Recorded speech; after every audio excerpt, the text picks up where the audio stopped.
Sa ngalan ng Ama at ng Anak at ng Espiritu Santo, Amen. sumainyo ang Panginoon. At sumaiyo rin. Tayo po ay nasa ikatlong linggo ng ating pong 40 araw na paghahanda o Kwaresma. Mga kapatid, aminin natin ang ating mga kasalanan upang tayo'y maging marapat gumanap sa banal na pagdiriwang. Inaamin ko sa makapangyarihang Diyos at sa inyo mga kapatid, na lubha akong nagkasala sa isip, sa salita at sa gawa, at sa aking pagkukulang. Kaya isinasamo ko sa mahal na Birhen Maria, sa lahat ng mga anghel at mga banal, at sa inyo mga kapatid, na ako'y panalangin sa Panginoong ating Diyos. Kaawaan tayo ng makapangyarihang Diyos, patawarin tayo sa ating mga kasalanan, at patnubayan tayo sa buhay na walang hanggan. Amen.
Manalangin tayo.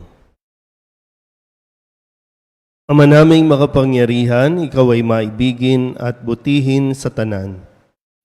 Itinuturo mo na ang lunas sa kasalanan ay nasa kusang pagpapakasakit, pagdalangin at pagmamalasakit.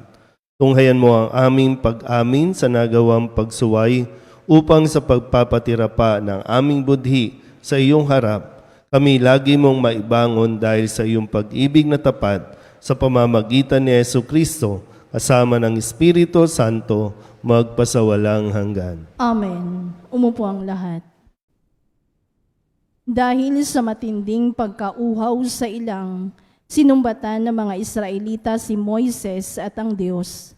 Pinabukal ng Diyos ang tubig mula sa bato upang may mainom sila.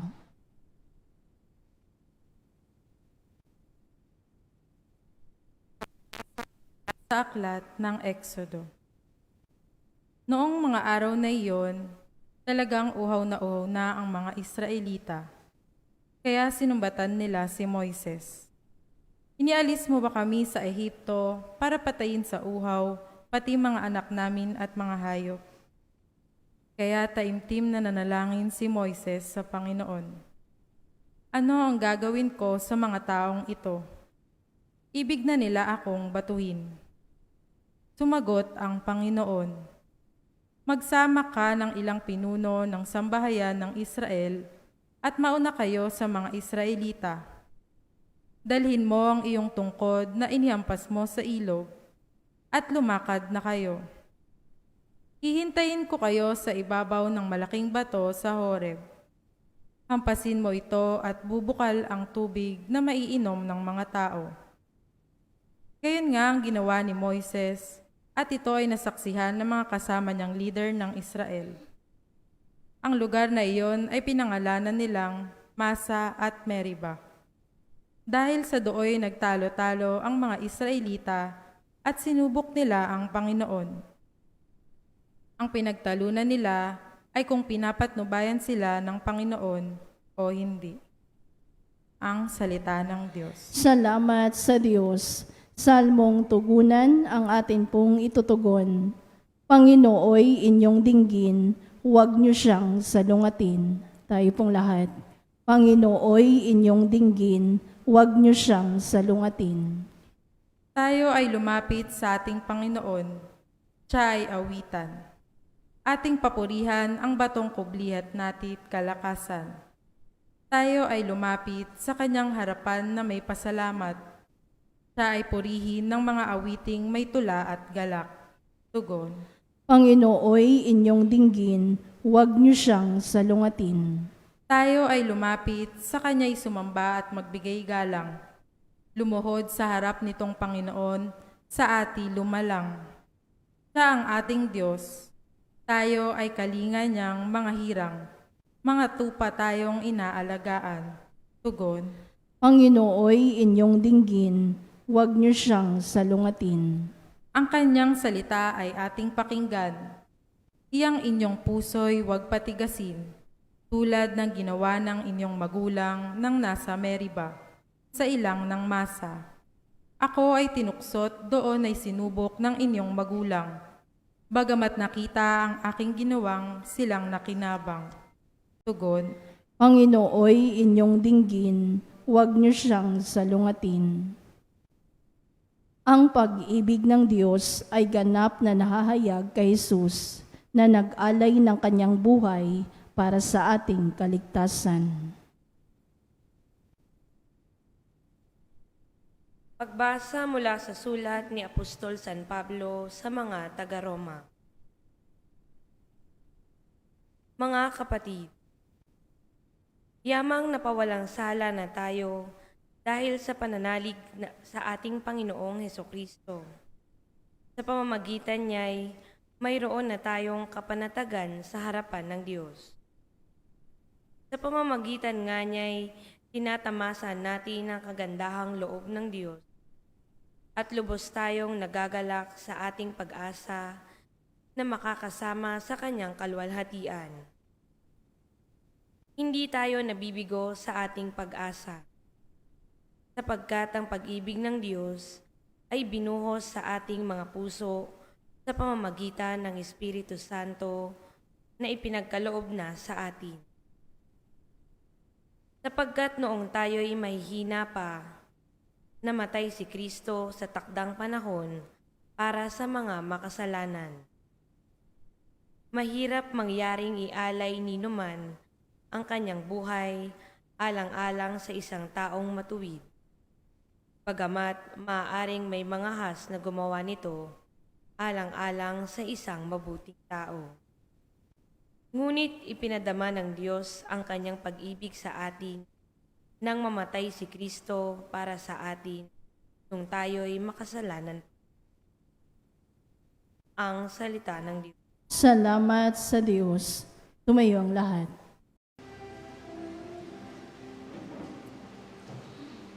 Aming pinalalaginan, tagapagligtas ng tanan.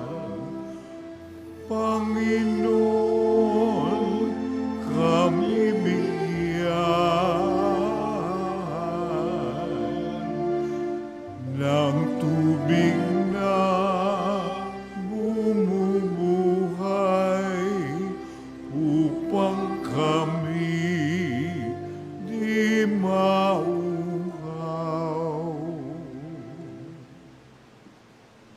Sumainyo ang Panginoon. at sumaiyo rin. Ang mabuting balita ng Panginoon ayon kay San Juan. Papuri sa iyo, Panginoon.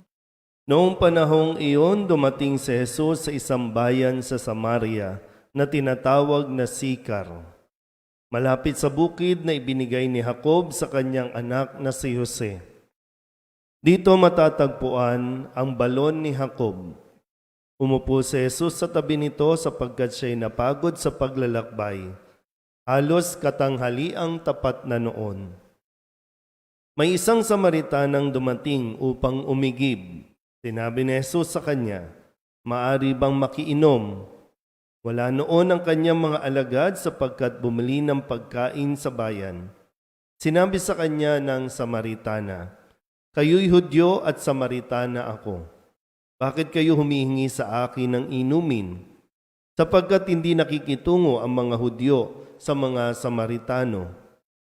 Tumagot si Jesus, "Kung alam lamang ninyo kung ano ang ipinagkakaloob ng Diyos at kung sino itong humihingi sa inyo ng inumin, marahil ay kayo ang hihingi sa Kanya at kayo na may bibigyan niya ng tubig na nagbibigay buhay." "Ginoo," wika ng babae, "malalim ang balong ito at wala man lamang kayong panalok. Saan kayo kukuha ng tubig na nagbibigay buhay? Higit pa ba kayo kaysa aming ninunong si Jacob na nagbigay sa amin ng balong ito? Uminom siya rito pati ang kanyang mga anak at ang kanyang mga hayop." Sumagot si Jesus, ang uminom ng tubig na ito'y muling mabubuhay. Ngunit ang uminom ng tubig na ibibigay ko ay hindi na muling mauuhaw. Ito'y magiging isang bukal sa loob niya, babalong at magbibigay sa kanya ng buhay na walang hanggan.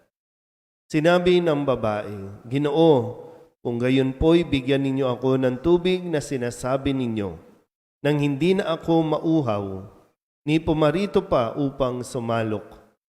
Umuwi ka at isama mo rito ang iyong asawa," wika ni Jesus. "Wala po akong asawa," anang babae. "Tama ang sinabi mong wala kang asawa," tugon ni Jesus. "Sapagkat 5 na ang iyong naging asawa at ang kinakasama mo ngayon ay hindi mo asawa. Totoo ang sinabi mo." Sinabi ng babae, "Ginoo, sa wari ko'y propeta kayo. Dito sa bundok na ito, sumamba sa Diyos ang aming mga magulang, ngunit sinabi ninyong mga Hudyo na sa Jerusalem lamang dapat sambahin ang Diyos." Tinugon siya ni Jesus, "Maniwala ka sa akin, ginang. Dumarating na ang panahon na sasambahin ninyo ang Ama, hindi lamang sa bundok na ito o sa Jerusalem. Hindi ninyo nakikilala ang inyong sinasamba, ngunit nakikilala namin ang aming sinasamba. Sapagkat ang kaligtasan ay galing sa mga Hudyo.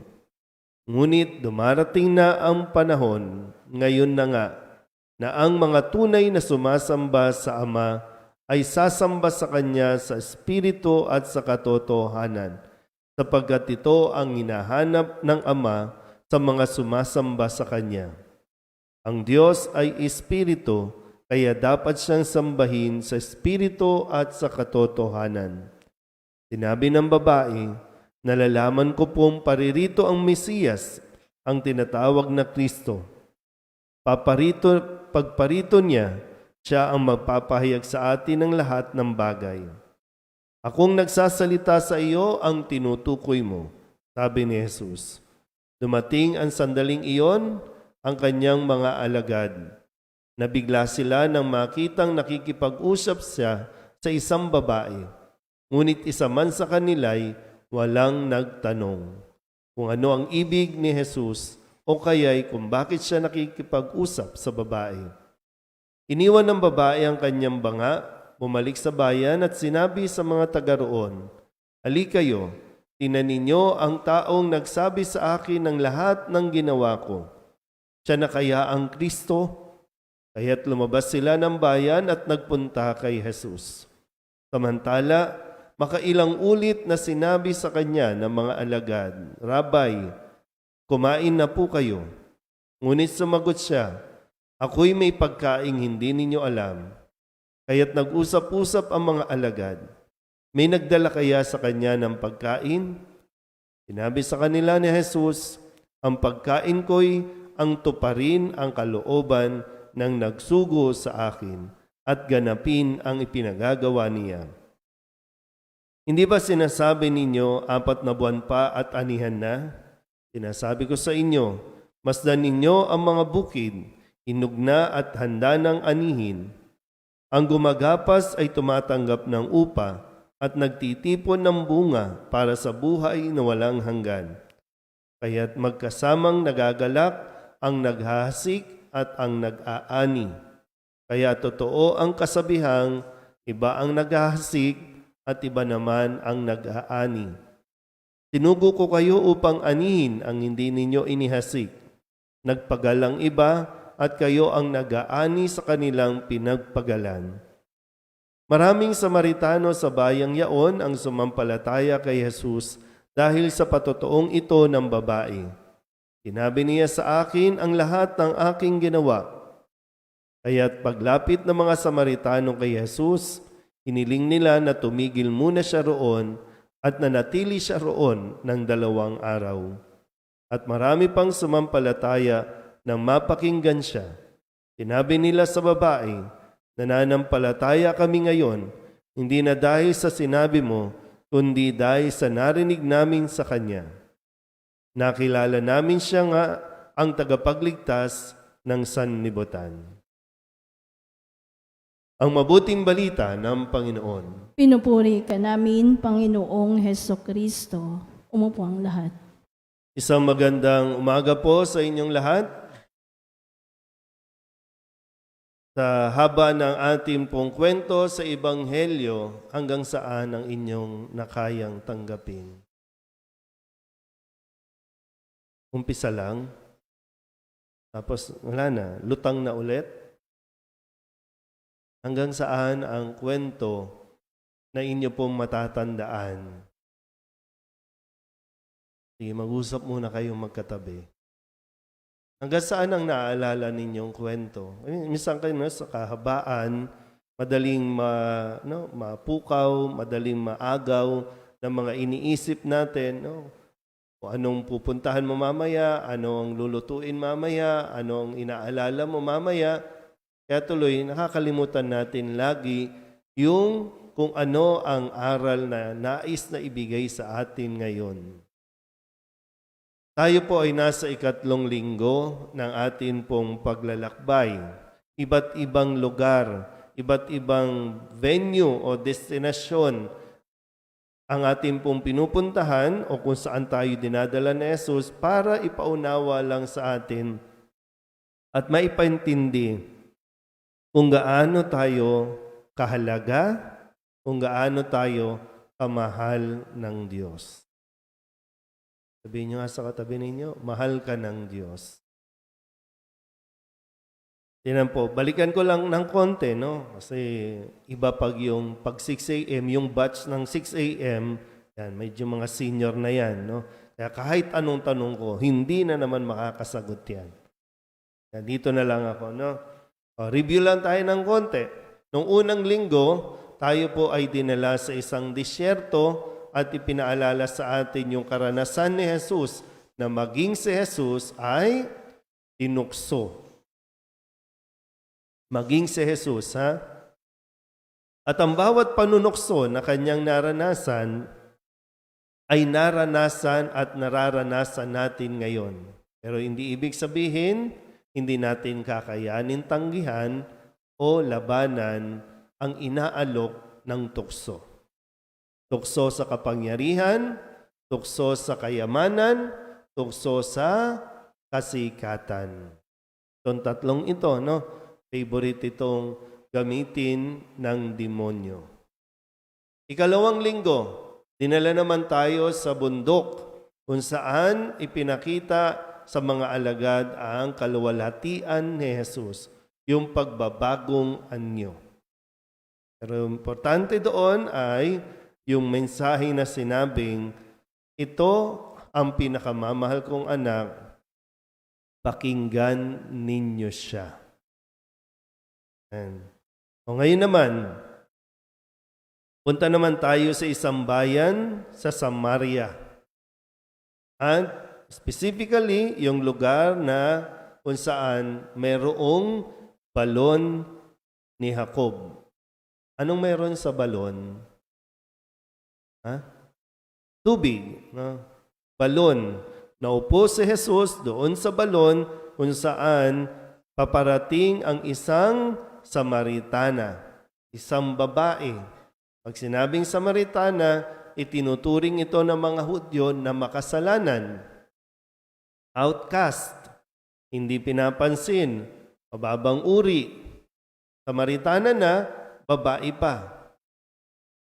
Pero dito po ay rinake ni Jesus yung kultura o yung batas nila na bawal makipag-usap ang isang lalaking Hudyo sa isang babaeng Samaritana. Pero tinanggal yon ni Jesus.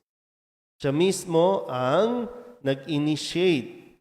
Siya mismo ang nanguna para makipag-usap sa babaeng ito. Na kung titingnan natin sa konteksto natin, nasa balon, ang babaeng ito ay may pagkauhaw. Tanungin niyo nga ulit yung katabi ninyo, uhaw ka ba? Pwede, saan ka uhaw? No? Saan ka nauuhaw? Kung yung panunokso, uhaw ka ba sa kapangyarihan? Uhaw ka ba sa pera? Uhaw ka ba sa pansin? Saan dyan? Kasi pag hindi mo natukoy kung saan ka uhaw, hindi mo malalaman na lumulubog ka na sa pagkauhaw na yan na umaabot sa pagtalikod natin sa Diyos. Kasi nga, yung pagkauhaw, ipipilitin mong mapahid o matanggal yung iyong pagkauhaw. Tingnan natin yung mga karanasan natin.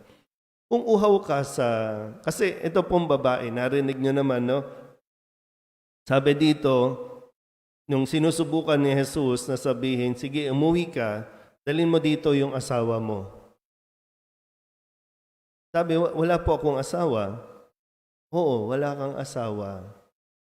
Pang-anim na yung lalaking kinakasama mo. Kinakasama. Malinaw yon, no? Pag hindi kasal, kinakasama yan. Hindi yan asawa. Kahit may anak pa, kahit may anak pa, hindi mag-asawa yan. Kinakasama ang tawag dyan. Live-in partner, yan. Pero sabi nga, nakailang lalaki itong babaeng ito na para sabihin natin, palipat-lipat, papalit-palit, o pwedeng yung ibang lalaki namatay na, yung ibang lalaki iniwan na siya, o kaya tinapos na yung relasyon. Pero hindi siya natitigil na maghanap ng lalaki. Kasi nga, may pangangailangan siya sa lalaki. Uhaw sa lalaki. Uhaw sa pagmamahal. Uhaw sa pansin. Ano niyo ulit yung katabi ninyo? Uhaw ka ba? Tingnan natin, no? Kasi tanging si Jesus, no? Tanging si Jesus ang pumawi ng pagkauhaw ng babaeng ito. At sinasabi din sa atin, si Jesus lang din talaga ang makapagpupuno ng ating mga pagkauhaw. Yung ating mga hinahanap na kahit anong gawin natin, kahit ilang galon ng pundador, ng emperador, ang inumin mo, hindi mapapawi yung pagkauha mo yan. Hahanap at hahanap ka, dadagdag ka ng dadagdag lang dyan. Dati isang bote lang, ngayon isang case na. Bukas, 3 case na. Kasi meron kang hinahanap lagi. Kahit na, yung pagkauha mo na naboboard ka, gusto mo lang naman maglibang, kaya dati, Karakrus lang. Ngayon, kasino na. Kasi binabalik-balikan mo yung akala mong makakapawi ng pagkauhaw mo. Ay, lalo tigit sa relasyon. Sa lalaki man o sa babae, magpapapalit-palit ka lang, pero hindi mo matukoy bakit may kulang. Yung hindi na fulfill, no? Yung hinahanap mo, hindi talaga eh. At ang sinasabi sa atin, ito lang talaga, si Kristo lang talaga.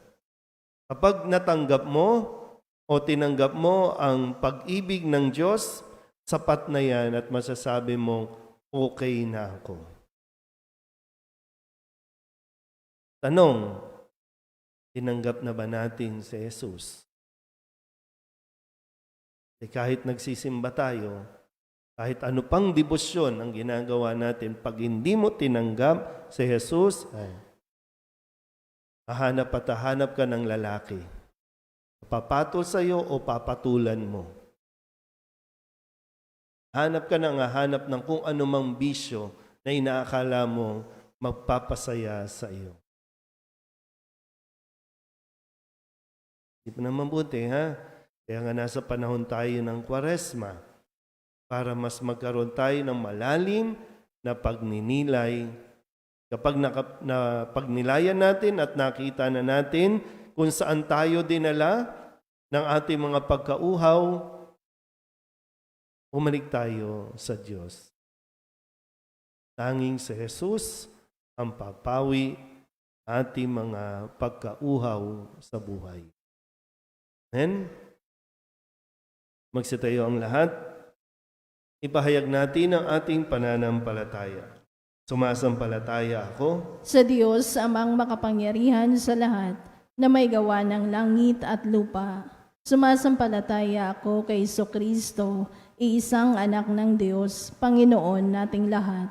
Nagkatawang tao siya lalang ng Espiritu Santo, ipinanganak ni Santa Mariang Birhen, pinagpakasakit ni Poncio Pilato, ipinako sa krus na matay inilibing, nanaog sa kinaroroonan ng mga yumao, nang may 3 araw na buhay na mag-uli, umakyat sa langit, naluluklok sa kanan ng Diyos amang makapangyarihan sa lahat, doon magmumulang paririto at huhukom sa nangabubuhay at nangamatay na tao.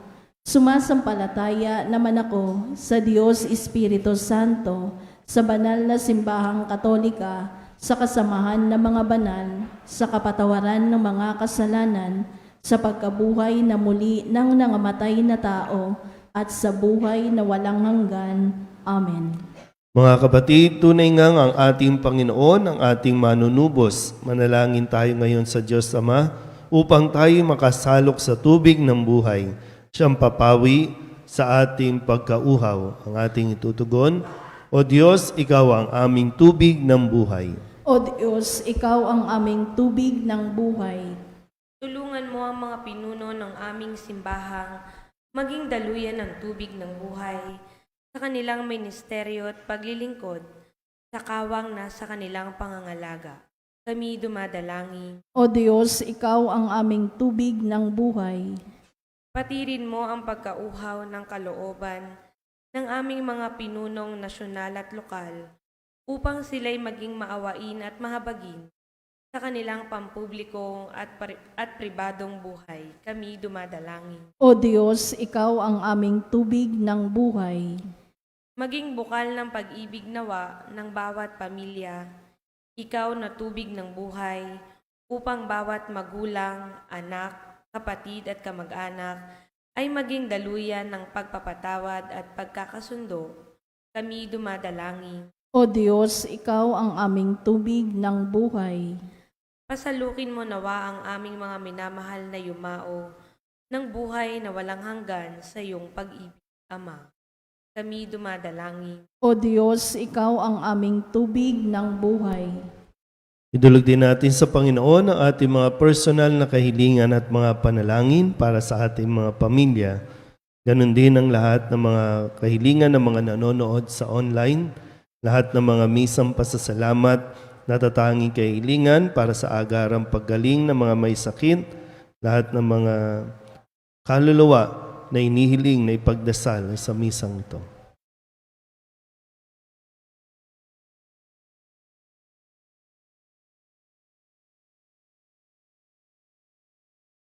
Ang lahat ng ito'y iniiling namin sa ngalan ni Kristong aming Panginoon. Amen. Umupo ang lahat.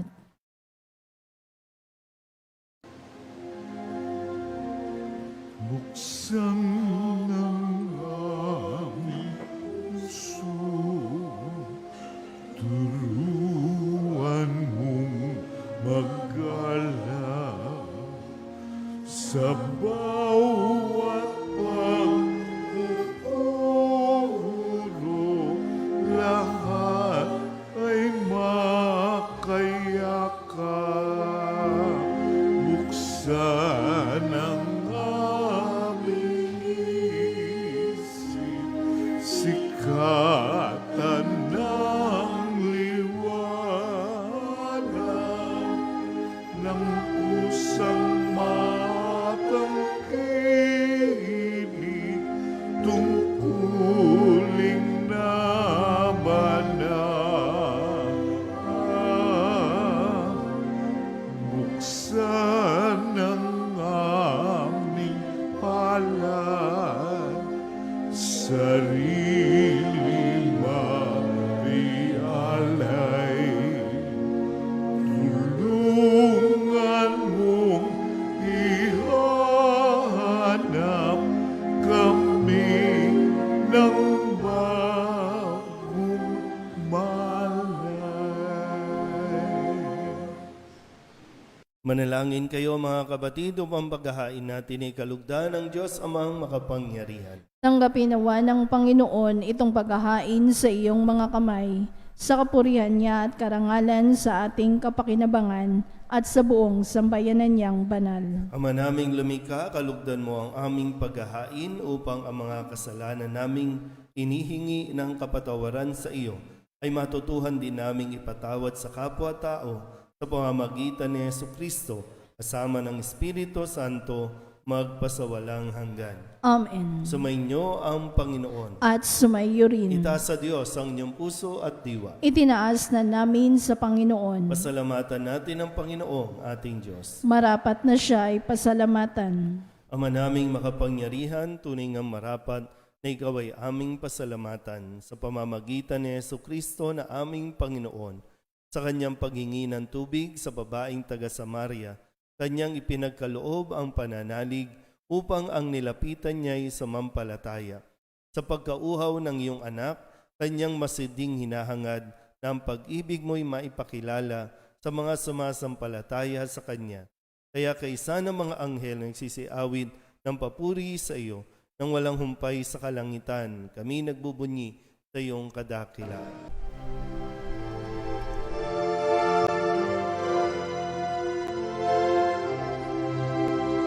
Santo, Santo, Santo, Panginoong Diyos makapangyarihan, napupuno ang langit at lupa ng kalwalhatian mo. Hosana sa kaitaasan, pinagpalang na paririto sa ngalan ng Panginoon.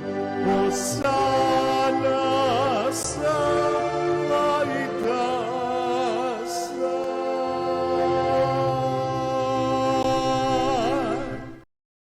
Ama naming banal, ikaw ang bukal ng tanang kabanalan. Kaya't sa pamamagitan ng iyong Espiritu, gawin mong banal ang kaloob na ito upang para sa aming maging katawan at dugo ng aming Panginoong Hesukristo. Bago niya pinagtisang kusang loob na maging handog, hinawakan niya ang tinapay, pinasalamatan kaniya, pinaghati-hati niya iyon, iniabot sa kanyang mga alagad at sinabi,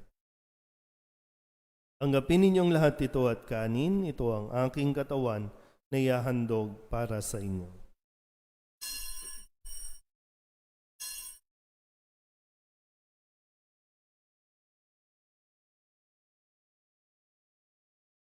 Gayun din naman nang matapos ang hapunan, hinawakan niya ang kalis, muli kaniyang pinasalamatan. Iniabot niya ang kalis sa kanyang alagad at sinabi, "Tanggapin ninyong lahat ito at inumin. Ito ang kalis ng aking dugo ng bago at walang hanggang tipan, ang aking dugo na ibubuhos para sa inyo at para sa lahat sa pagpapatawad ng mga kasalanan. Gawin ninyo ito sa pag-alaala sa akin.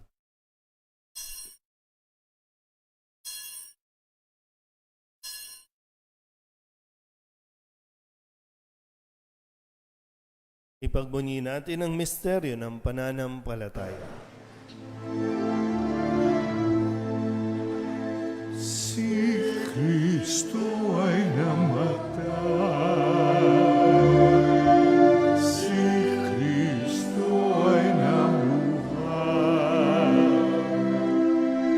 Si Kristo ay babalik sa wakas ng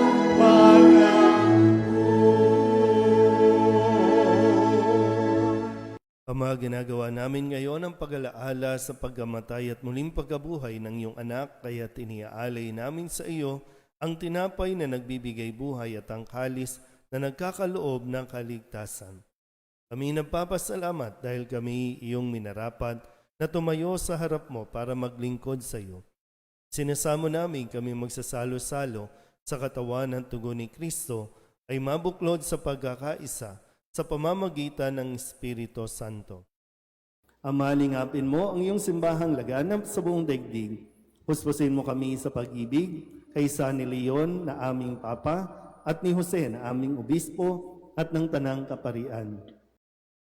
Alalahanin mo rin ang mga kapatid naming nahimlay na may pag-asang sila'y muling mabubuhay, kaya hindi ng lahat ng mga pumanaw. Tawaan mo sila at patuloyin sa iyong kaliwanagan. Tawaan mo at pagindapating kaming lahat na makasalo sa iyong buhay na walang wakas. Kaysa ng mahal na Birhen Maria na Ina ng Diyos, ng kabiyak ng puso niyang sa San Jose, kaysa ng mga apostol at ng lahat ng mga banal na namuhay dito sa daigdig ng kalugod-lugod sa iyo, may pagdiwang nawa namin ang papupuri sa ikararangal mo sa pamamagitan ng iyong anak, aming Panginoong Hesukristo. Sa pamamagitan ni Kristo, kasama niya sa Kanya, ang lahat ng parangal at papuri ay sa iyo, Diyos Amang makapangyarihan, kasama ng Espiritu Santo, magpasawalang hanggan. Amen. Amen.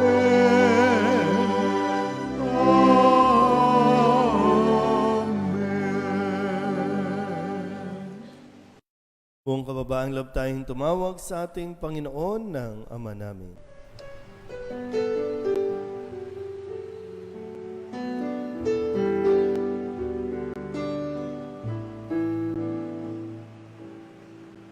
Ama namin, sumasalangit ka, sambahin ang ngalan mo, mapasa amin ang kaharian mo, sundin ang loob mo,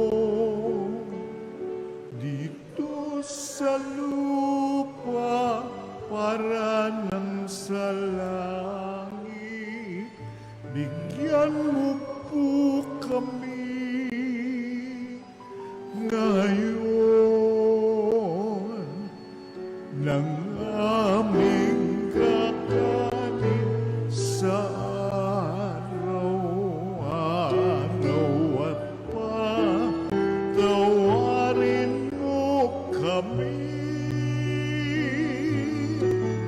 sa aming mga sala para ng pagpapatawan namin sa nagkakasala sa amin, at huwag mo kaming ipagdulot sa tukso, at yadya mo kami sa lahat ng masama. Hinihiling namin kami ihadiya sa lahat ng masama, pagkalooban ng kapayapaan araw-araw, iligtas sa kasalanan at ilayo sa lahat ng kapahamakan. Samantalang aming pinananabikan ang dakilang araw ng pagpapahayag ng tagapagligtas naming sa Jesucristo. Sapagkat sa'yo nagmumula ang kaharian at kapangyarihan at kaluwalhatian magpasawalang hanggan.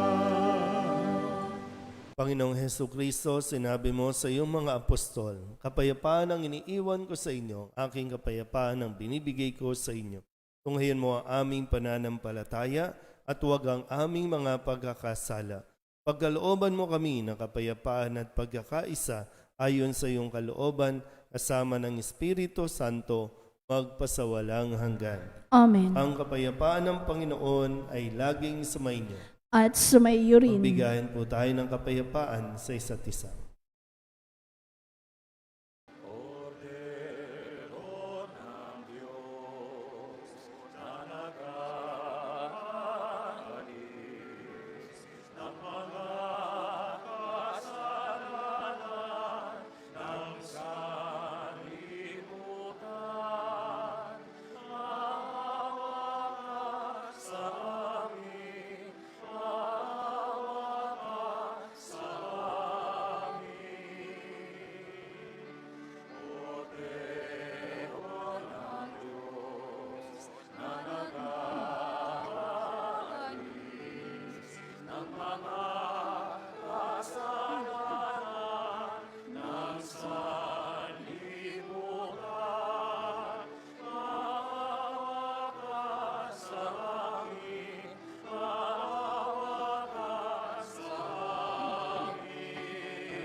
Ito ang kordero ng Diyos.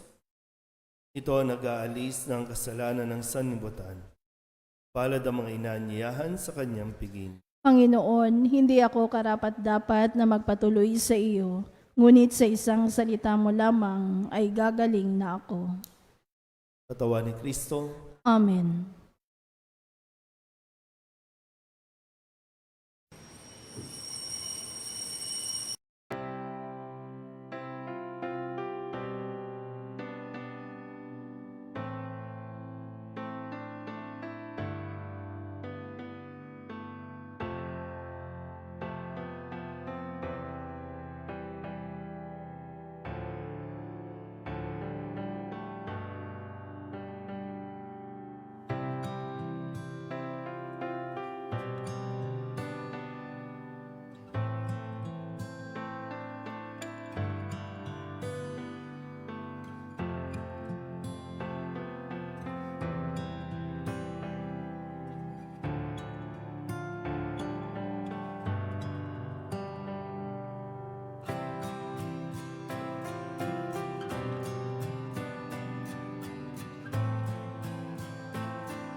Manalangin tayo. Ama namin mapagmahal, sa pakikinabang namin sa iyong banal na piging, pinagsaluhan namin ang bigay mong pagkain.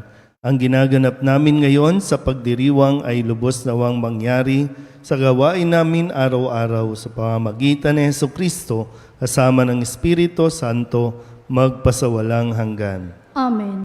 Sumainyo ang Panginoon At sumayo rin. at pagpalain kayo ng makapangyarihang Diyos, Ama at Anak at Espiritu Santo.